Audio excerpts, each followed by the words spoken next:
Hello વિદ્યાર્થી મિત્રો, કેમ છો? મજામાં ને? તો ફરી એકવાર આપણે લેક્ચર નંબર 4માં નવા હેતુલક્ષી પ્રશ્ન સાથે મળ્યા છીએ. તો ચાલો શરૂ કરીએ આજનો આ વિડીયો લેક્ચર.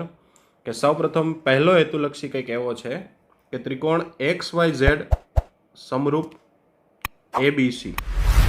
XYZ અને ABC બંને કેવા છે? સમરૂપ છે. એટલે કે સમરૂપ હોય તો એની બાજુઓ કેવી હોય છે? સમપ્રમાણમાં. એટલે કે પહેલું બીજું XY છે તો પહેલું બીજું AB જ આવશે એની સાથે, બીજું ત્રીજું YZ છે તો એની સાથે BC જ આવશે, અને પહેલું ત્રીજું XZ છે તો એની સાથે AC જ આવશે. તો અહીંયા બાજુઓ સમપ્રમાણમાં હોય છે અને ખૂણાઓ સમાન હોય છે. આ એક સમરૂપતાની શરત છે.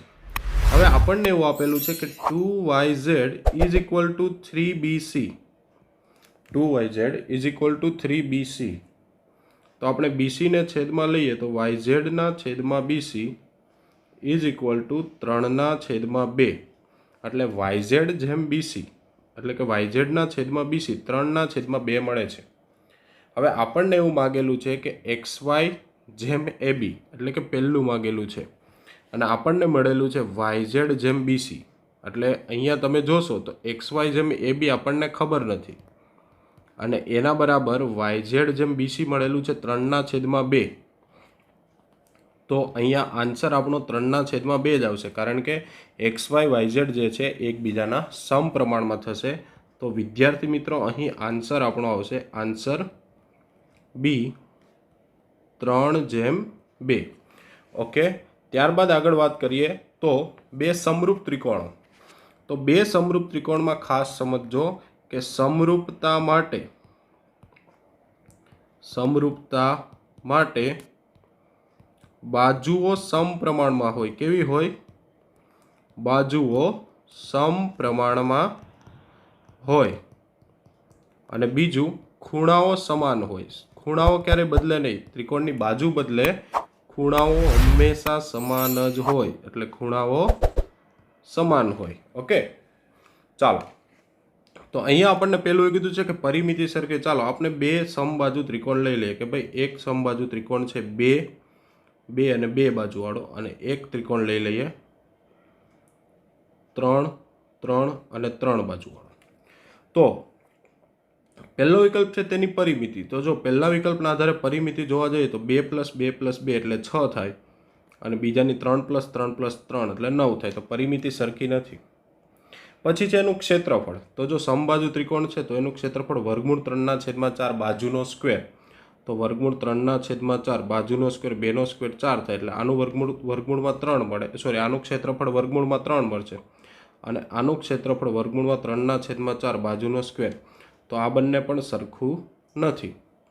બીજું, તેની અનુરૂપ બાજુઓનો સરવાળો. હવે અનુરૂપ બાજુઓનો સરવાળો એ જ એની પરિમિતિ થઈ. તો સી ઓપ્શન પણ ચાલશે નહીં. અને ડી ઓપ્શન, જો આ સમબાજુ ત્રિકોણ છે તો દરેક ખૂણા કેટલાના હોય? 60 અંશના જ હોય.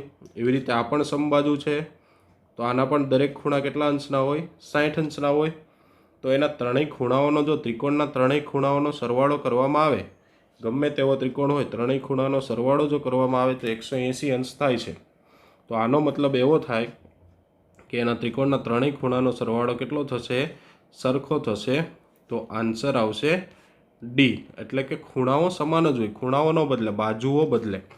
ઓકે, ત્યારબાદ આગળ વાત કરીએ ત્રીજો હેતુલક્ષી કે બે ખાલી જગ્યા ત્રિકોણો હંમેશા સમરૂપ હોય. તો જો પહેલો ઓપ્શન છે કાટકોણ ત્રિકોણ. કાટકોણ ત્રિકોણ આપણે એક લઈ લઈએ કે કાટકોણ ત્રિકોણ એટલે એક 3ની બાજુ, 4ની બાજુ અને 5ની બાજુ. અને બીજો એક લઈ લઈએ તો અહીંયા 5 હોય, અહીંયા 12 હોય, તો ત્રિપુટી પ્રમાણે અહીંયા 13 આવે. તો જો આનો બાજુનો ગુણોત્તર લેવામાં આવશે તો સમાન નહીં હોય. ઓકે, કારણ કે અહીંયા 3/5 થાય, બીજી બાજુમાં 4/12 થાય, અને ત્રીજી બાજુમાં 5/13 થાય. એટલે કાટકોણ ઓપ્શનમાં નહીં આવે. સેમ કન્ડિશન ગુરુકોણમાં બનશે. પરંતુ આગળના જ દાખલામાં આપણે જોયું કે આ જે છે કે માત્ર સમબાજુ ત્રિકોણ જ એવા છે કે જે સમરૂપ પણ હોય. તો અહીંયા આન્સર આપણે શું લખીશું?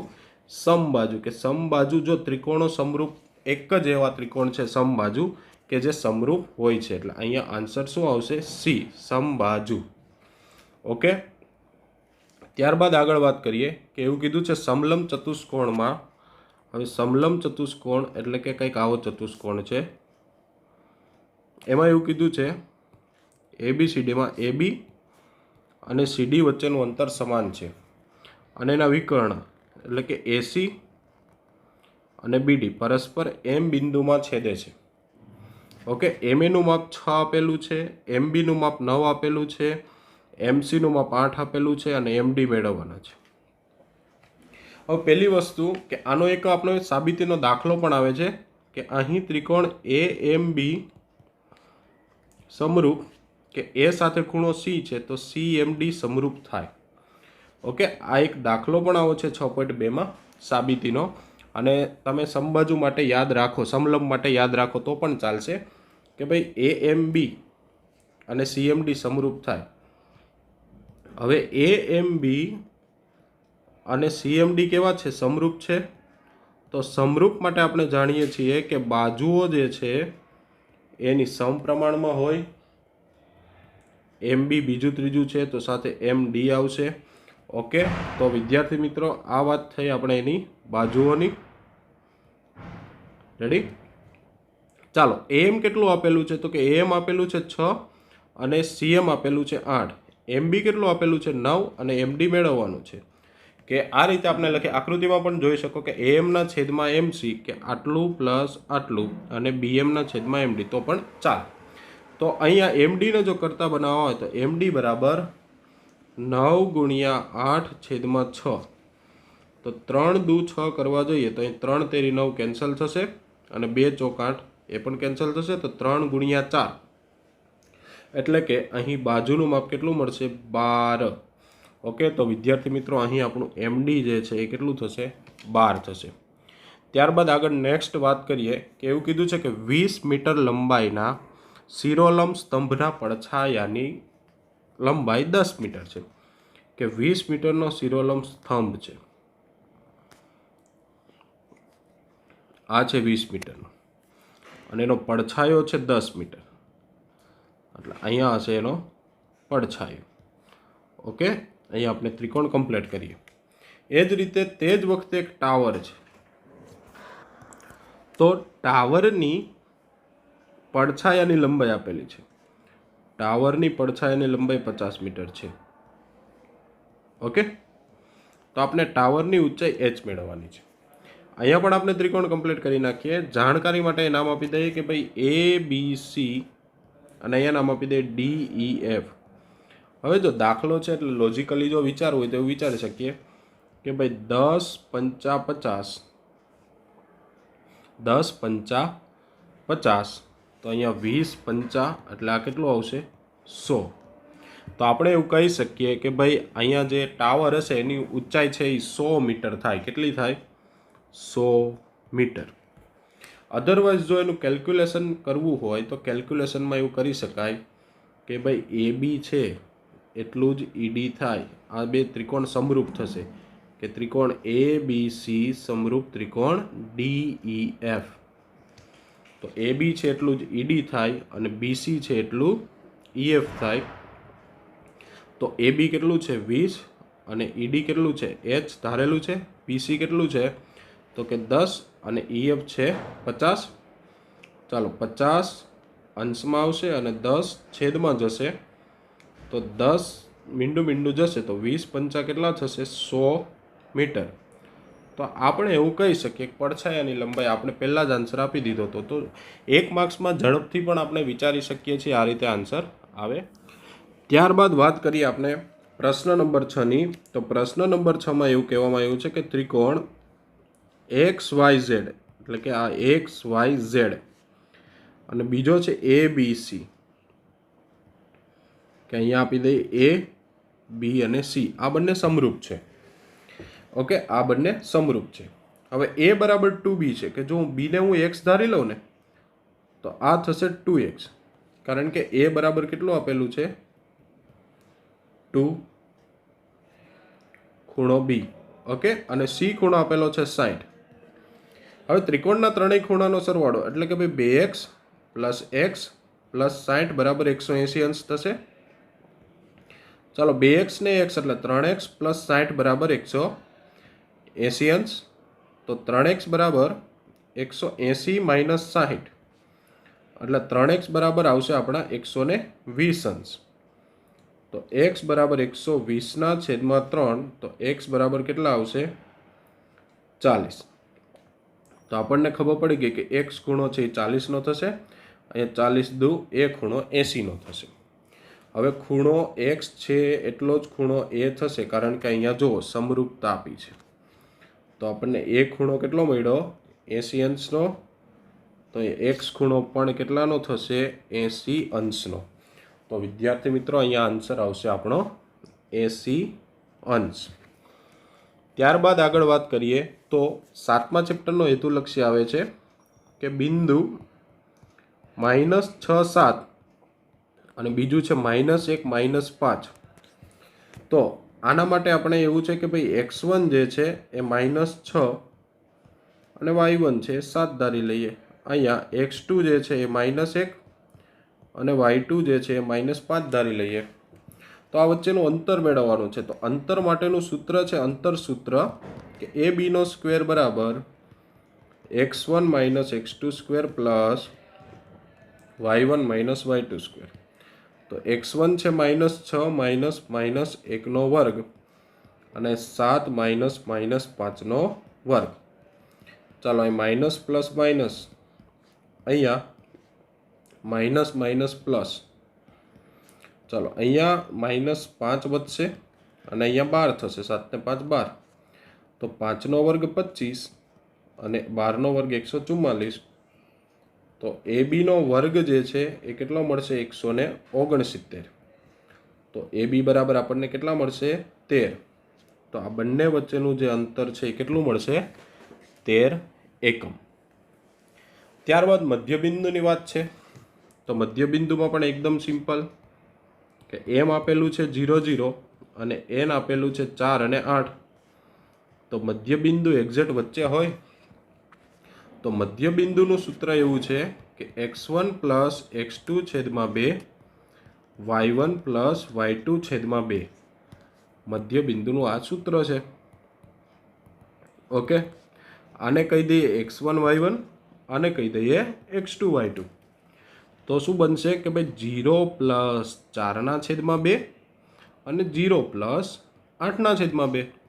ચાલો તો 0 ને 4 4/2 અને 8/2. તો 4ના અડધા કેટલા થાય 2, 8ના અડધા કેટલા થાય 4. તો આન્સર શું આવશે 2 and 4. તો આ મધ્યબિંદુનો પણ એકદમ ઇઝી છે અને આ સૂત્ર ખાસ યાદ રાખજો. ચાલો ત્યારબાદ ઉગમ બિંદુ કેન્દ્ર હોય એવું એક વર્તુળ છે. તો પહેલાં એક વર્તુળ બનાવી લઈએ કે આ વર્તુળ છે કે જેનું કેન્દ્ર ઉગમ બિંદુ છે. ઓકે, એટલે કે 0 0 આ એનું સેન્ટર છે. અને વર્તુળનું એક બિંદુ છે અહીંયા O નામ આપી દઈએ અને વર્તુળનું એક બિંદુ છે ત્યાં નામ આપી દઈએ P કે ભાઈ 5 - 12 છે. તો આપણને વ્યાસ મેળવવાનો છે. તો પહેલાં તો જો OP જે છે OP એની ત્રિજ્યા થાય. તો ત્રિજ્યાનું અંતર મળી જાય તો પછી એના બમણા કરીએ એટલે વ્યાસ થશે. તો આ જે છે એ ત્રિજ્યા છે. તો કે ત્રિજ્યા બરાબર શું થાય તો કે સૂત્ર છે કે ભાઈ x1 - x2² y1 - y2². અંતર સૂત્ર છે. તો અહીંયા -5નો વર્ગ, અહીંયા માઇનસ પ્લસ 12નો વર્ગ. તો હમણાં આગળ જ આવ્યું હતું. આ તો સેમ સાદુરૂપ કે ભાઈ 144 + 25 એટલે 169. તો 169 કોનો વર્ગ છે 13નો. તો ત્રિજ્યા કેટલી આવશે 13, કારણ કે આ મળ્યો આપણને r નો વર્ગ. હવે આપણે જોઈએ છે વ્યાસ. તો વ્યાસ એટલે તો 2 વાર ત્રિજ્યા. તો 2 × 13 કરીએ એટલે કેટલા થાય 26. તો આનો જે વ્યાસ છે એ કેટલો આવશે 26 અને ત્રિજ્યા જો માગીએ તો કેટલી આવશે 13.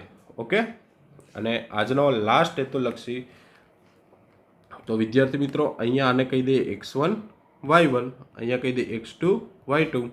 આપણને તો અંતર માગેલું છે ને, તો અંતર PQ નો વર્ગ બરાબર x1 - x2 square plus y1 minus y2 square આવું કંઈક થશે. અંતરસૂત્ર લખ્યું. ચાલો પહેલાં કાઉન્સ છોડીએ કે ભાઈ અહીંયા એક્સ પ્લસ વાય છે, અહીંયા minus X minus minus plus Y આખાનો સ્ક્વેર, અહીંયા વાય પ્લસ ઝેડ છે, અહીંયા minus minus minus plus Z આખાનો સ્ક્વેર. ચાલો પ્લસ જે એક્સ માઇનસ એક્સ ગયા, પ્લસ વાય માઇનસ વાય ગયા, તો અહીંયા શું કીધું વાય પ્લસ વાય એટલે કે ભાઈ 2y વર્ગ બચે છે. એ ઝેડ પ્લસ ઝેડ એટલે 2z વર્ગ બચે છે.